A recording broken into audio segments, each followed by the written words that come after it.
Assalamualaikum warahmatullahi wabarakatuh. Saya Bayu Rasya Habibi, mahasiswa Hukum Pidana Islam UIN Syarif Hidayatullah Jakarta. Pada video kali ini saya ingin memaparkan sekilas tentang pemikiran Islam Nusantara yang beragam. Yang sudah saat kita ketahui, Islam adalah agama yang ajarannya diwahyukan Allah Subhanahu wa taala kepada manusia melalui Nabi Muhammad SAW. Islam mulanya berkembang di Jazirah Arab, kemudian menyebar ke berbagai penjuru dunia termasuk di Kepulauan Nusantara. Sejarah penyebaran Islam di Indonesia adalah proses yang perlahan, bertahap, dan berlangsung secara damai. Satu teori menyebutkan bahwa Islam datang secara langsung dari Jazirah Arab sebelum abad ke-8 Masehi.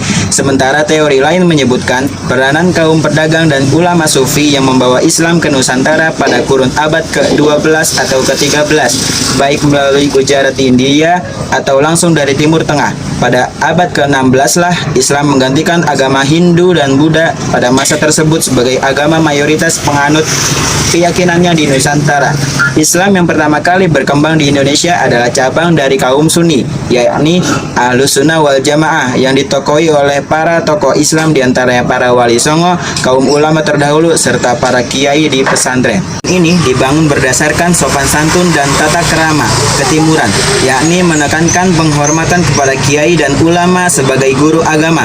Para santri memerlukan bimbingan dari guru agama mereka agar tidak tersesat sehingga mengembangkan paham yang salah atau radikal. Salah satu aspek khas adalah penekanan pada prinsip rahmatan lil alamin, rahmat bagi semesta alam, sebagai nilai universal Islam yang memajukan perdamaian, toleransi, saling menghormati, serta pandangan yang berbineka dalam hubungannya dengan sesama umat Islam, ataupun hubungan antar agama dengan pemeluk agama lain yang ditemukan pada waktu itu di Jawa dan sekitarnya. Yang maka dari itu ada beberapa aspek dari Islam telah memasukkan berbagai budaya dan adat istiadat setempat. Praktek Islam awal di Nusantara pula sedikit banyak dipengaruhi oleh ajaran Sufisme dan aliran spiritual Jawa yang telah ada sebelumnya. Beberapa tradisi seperti menghormati otoritas kiai, menghormati tokoh-tokoh Islam seperti Wali Songo, juga ikut ambil bagian dalam tradisi Islam seperti ziarah, tahlilan, dan memperingati maulid, termasuk perayaan sekaten. Secara taat dijalankan oleh Muslim tradisional Indonesia. Akan tetapi, setelah datangnya Islam aliran Salafi yang disusul datangnya ajaran Wahabi dari Arab, golongan Islam Puritan skripturalis ini menolak semua bentuk tradisi dan mencelanya sebagai perbuatan syirik atau bid'ah, direndahkan sebagai bentuk sinkretisme yang merusak kesucian Islam. Kondisi ini telah menimbulkan ketegangan beragama, kebersamaan yang kurang mengenakan, dan persaingan spiritual antara Nahdlatul Ulama yang tradisional dan Muhammadiyah yang modernis dan Puritan, yang pada akhirnya muncullah desakan dari golongan cendekiawan Muslim moderat yang hendak mengambil jarak dan membedakan diri mereka dari apa yang disebut Arabiisasi dengan mendefinisikan Islam di Indonesia dibandingkan dengan Muslim Timur Tengah. Dipercaya hal ini berkat pemahaman Islam di Indonesia yang bersifat moderat, inklusif, dan toleran. Dalam hubungannya dengan budaya lokal, Islam juga menggunakan pendekatan budaya yang simpatik dalam menjalankan syiar Islam. Ia tidak menghancurkan, merusak, atau membasmi budaya asli, tetapi sebaliknya merangkul, menghormati, memelihara, serta melestarikan budaya lokal. Salah satu ciri utama dari Islam merupakan mempertimbangkan unsur budaya Indonesia dalam merumuskan fikih. Islam Nusantara atau model Islam Indonesia adalah istilah untuk menyebut wujud imperial Islam yang dikembangkan di Nusantara. Istilah ini diperkenalkan oleh organisasi Islam Nahdlatul Ulama pada tahun 2015 sebagai bentuk penafsiran alternatif masyarakat Islam global yang selama ini selalu didominasi perspektif Arab dan Timur Tengah, misalnya Wahabisme dari Saudi. Pada Juni 2015, Presiden Joko Widodo telah secara terbuka memberikan dukungan kepada Islam Nusantara yang merupakan bentuk Islam yang moderat dan dianggap cocok dengan nilai budaya Indonesia. Saya di sini ingin memberikan tanggapan tentang bagaimana tanggapan orang lain mengenai pemikiran Islam Nusantara yang beragam. Nah, saya di sini juga bersama siapa Kak namanya? Sarul. Nah, Kak Sarul bertanggapan seperti apa tentang pemikiran Islam Nusantara yang beragam ini? Ya, kalau menurut saya ya, jadi Islam Nusantara itu adalah Islam yang tidak membenci terhadap budaya atau tradisi yang ada di Indonesia. Jadi kenapa Islam Nusantara ini ada? Karena kebanyakan orang-orang yang belajar dari luar, mereka melupakan tradisi dan budaya Indonesia. Sedangkan budaya dan tradisi Indonesia tradisi Islam di Indonesia ini sangat beragam. Jadi ya kita harus mengkorelasikan antara Islam yang tidak memiliki terhadap budaya dan tradisi. Jadi Islam Nusantara ini hadir untuk mengcounter orang-orang yang seolah-olah anti terhadap tradisi dan mereka hanya mementingkan Islam. Padahal Islam juga hadir itu untuk mengharuskan kita untuk menghormati terhadap tradisi dan budaya yang ada di kampung setempat itu. Itu sih menurut saya. Terima kasih. Ya, ini tanggapan dari orang kami di sini. Saya bersama narasumber yang kedua. Sebelumnya, mohon maaf Pak, siapa namanya? Kenalkan, nama saya Ihsan. Saya tuh ya dari pesantren Kotum Nada ya. Saya di sini semester 3. Saya di sini semester 3. Fakultas dan jurusannya apa? Jurusannya Sultin, jurusan ilmu hadis. Mohon maaf ya Kak, izin sebelumnya saya ingin meminta pendapat tanggapan dari Kakak bagaimana pemikiran Islam Nusantara yang beragam. Benar, pandangan saya tentang Islam Nusantara itu, memang asalnya Islam itu kan di Mekah, ya, daerah Mekah, dimana di situ itu penyebaran Islam dimulai ya, terutama pada saat Nabi diutus ya. Nabi diutus menyebarkan Islam. Seiring berjalannya waktu ya, seiring berjalannya zaman ya, itu kemudian Nabi wafat ya, sudah tinggal yang lain-lain saja tuh, khalifah yang melanjutkan penyebaran Islam ya, sampai menyebar ke seluruh penjuru dunia ya. Pada saat itu kan kita langsung aja ke ini yang Islam Nusantaranya. Islam Nusantara itu ada beberapa teori dia. Iya, teori. Ada yang mengatakan 3 teori, ada yang mengatakan 4 teori. Yang umum sih 3 itu maksudnya. Yang pertama itu teori Mekah, ya. Teori Gujarat, ya. Teori Persia tuh. Ketiga.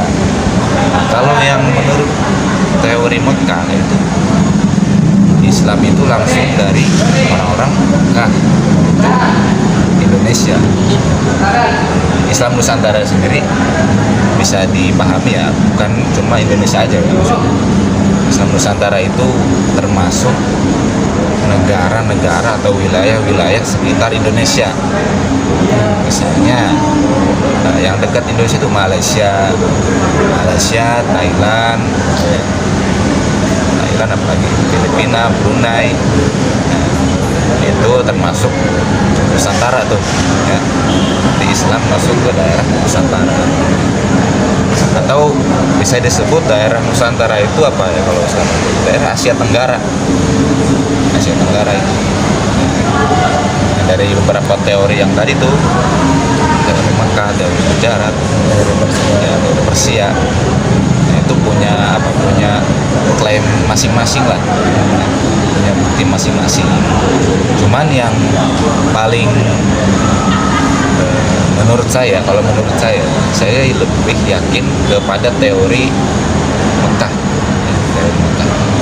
Nah, jadi yang mana teori Mekah itu kan memang asal-muasalnya Islam dari situ ya. Iya. Dari situ. Kemudian karena orang-orang yang di sana, yang di Mekah itu ingin tujuannya berdagang ya kan? Berdagang ya, keluar negaranya. keluar sampai menuju ke India, ke Indonesia. Ya sebenarnya wilayah Nusantara itu kan Selat Malaka, Selat Malaka kalau nggak salah. Selat Malaka itu jadi jalur perdagangan, jadi jalur perdagangan. Jadi jalur perdagangan itu ya dilalui oleh beberapa kolonial lah, kolonial ya apa Belanda, Portugis, ya Inggris ya lewat situ. Yang tujuannya ya pasti ekspansi ya kan, ekspansi perluasan wilayah, perluasan kekuasaan. Kesimpulannya sih begini ya, setidaknya Islam Nusantara itu memang sebagai penamaan saja gitu. Terutama Islam itu menjadi apa ya, agama di suatu negara. Islam itu tidak melulu ikut ke tradisi Arab doang gitu. Jadi ya di mana di Indonesia misalnya ya tradisi di Indonesia gimana gitu, agama Islam di Indonesia gimana gitu. Misalnya memakai sarung, peci, batik, ya itu kan tradisi Indonesia, ya, tradisi Indonesia. Ya itu cuman ini aja sekedar penamaan aja jadi Islam Nusantara menurut saya sih. Terima kasih sebelumnya Kak. Ya. Di sini saya bersama narasumber yang ketiga. Sebelumnya maaf Kak, siapa nama Kakak sebelumnya siapa ya? Nama saya Dia Hilalia Harfi. Fakultas asal mana? Ya, fakultas asal saya di Rosat Islamiyah. Jurusan serta semesternya berapa? Jurusannya di Rosat Islamiyah, semester 7. Dan mohon izin sebelumnya Kak, saya ingin bertanya kepada Kakak mengenai pendapat atau tanggapan tentang pemikiran Islam Nusantara yang beragam itu seperti apa ya Kak? Sebenarnya Islam Nusantara itu apa ya? Menurut saya Islam Nusantara itu ajaran Islam yang dibawakan oleh para ulama-ulama terdahulu gitu kan. Contohnya kayak Wali Songo. Tapi ajaran Islam tuh menurut saya gitu bukan suatu doktrin untuk kita. Dan ajaran Islam kalau misalnya diterapkan di Indonesia ya cukup bagus. Cuman nggak bisa beberapa ajaran Islam yang diterapkan di Indonesia seperti contohnya hukum pidana atau hukum potong jari itu kan nggak bisa kita terapin di Indonesia ya. Karena Indonesia juga punya hukum sendiri gitu kan. Dan menurut saya Islam Nusantara itu bukan ajaran Islam yang memaksakan suatu negara untuk mengikuti seluruh ajarannya gitu. Jadi lebih fleksibel aja sih menurut saya Islam Nusantara itu. Itu aja sih. Oke, sebelumnya juga saya terima kasih ya Kak atas pendapatnya. Sebagai penutup, adapun tanggapan menurut para tokoh cendekiawan Muslim atas pemikiran Islam Nusantara yang beragam, diantaranya yang pertama itu dari tafsir atas Islam Nusantara karya Abdul Moqsid. Islam Nusantara memiliki 3 kemungkinan makna. Pertama, Islam Nusantara bermakna Islam yang dipahami dan dipraktikkan kemudian diinternalisasi dalam kehidupan masyarakat Indonesia. Kedua, Islam Nusantara merujuk pada konteks geografi, yaitu Islam yang berada di kawasan Nusantara. Yang ketiga, Islam Nusantara adalah pengajawantahan ajaran Islam kepada masyarakat Nusantara. Lalu, tanggapan yang kedua dari salah seorang tokoh Islam cendekiawan, yakni Kiai Haji Said Akil Sirot, mendefinisikan Islam Nusantara sebagai Islam yang tidak menghapus budaya, Islam yang tidak memusuhi tradisi, dan Islam yang tidak menafikan atau menghilangkan kultur. Lalu, tanggapan yang ketiga dari Lukman Hakim Syaifuddin menjelaskan bahwa Islam Nusantara adalah Islam yang dinamis dan bersahabat dengan lingkungan kultur dan agama yang beragam. Lalu, tanggapan yang keempat itu dari Abdul Moqsid dalam jurnal yang sama menegaskan bahwa ide Islam Nusantara bukan untuk mengubah doktrin Islam, melainkan hanya ingin membentuk tafsiran ajaran yang sesuai dengan ajaran universal Islam dan mencari cara bagaimana melabuhkan Islam dalam konteks budaya masyarakat yang beragam.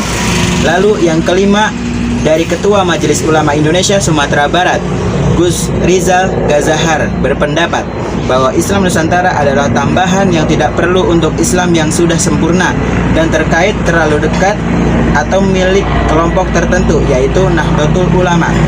Adapun tanggapan yang terakhir itu dari Ketua Pengurus Besar Nahdlatul Ulama Robikin M. Has menegaskan bahwa Islam Nusantara bukanlah agama baru dan menjelaskan bahwa itu adalah pemahaman keagamaan yang mengakomodasi kearifan lokal dan praktik tradisional Indonesia yang tidak bertentangan dengan ajaran Islam menurut Al-Quran dan hadis.